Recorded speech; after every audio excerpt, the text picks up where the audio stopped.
Hello, my name is Logan Davis, and I am with the DCBS program at Full Sail University. I'm here to discuss my industry professional interview. The interview I had was with Tim Guthrie, an Omaha, Nebraska artist and experimental filmmaker. He's an instructor at Creighton University in the journalism, video journalism, and new media department.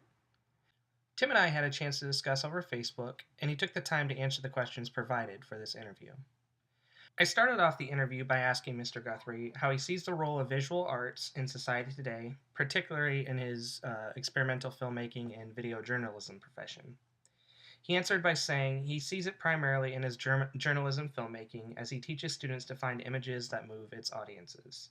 The visual part of journalism can move the audience towards an opinion.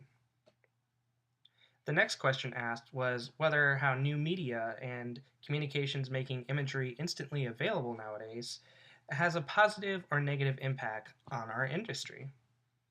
He stated he did not want to say negative because of how much he appreciates advancements in technology.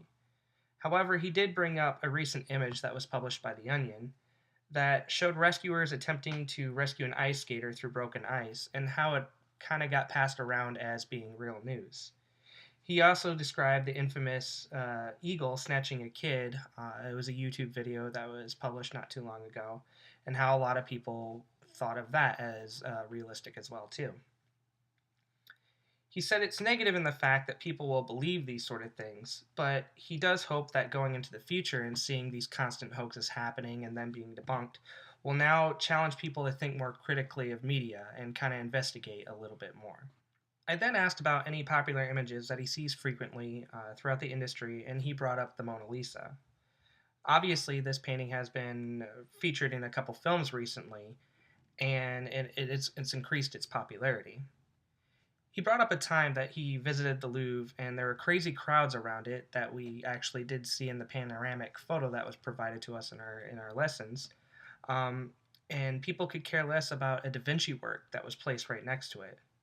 He said, however, there is a positive with it though, because seeing images frequented in media, it will bring awareness to different works and may cause someone to dig deeper into similar work by that artist or other artists.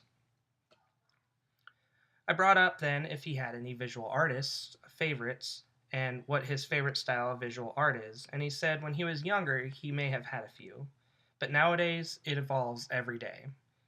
He's at the point in his career where he seeks out similar artists that are conveying what he might be feeling at the moment. So he said basically it changes on a daily scale.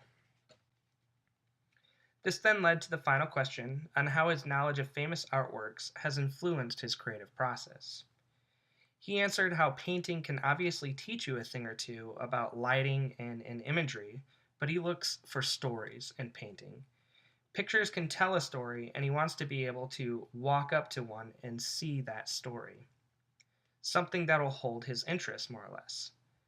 This influences how he creates projects because he wants to be able to give his audience the answer of why they're looking at his work, whether it be painting or video. And that kind of goes back to that first question where he said he really wants that visual part of journalism to move the audience.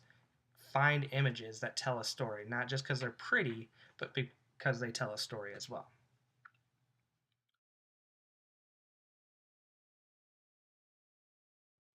I enjoyed getting to meet Tim, and talking to him definitely inspired me to look further than just how pretty images can be, but to make sure that my shots will tell a story. I do hope you enjoyed hearing about this interview, and I thank you for taking the time to watch this video on it. Have a great rest of the week, and I look forward to crossing paths with each of you as our education continues here at Full Sail University.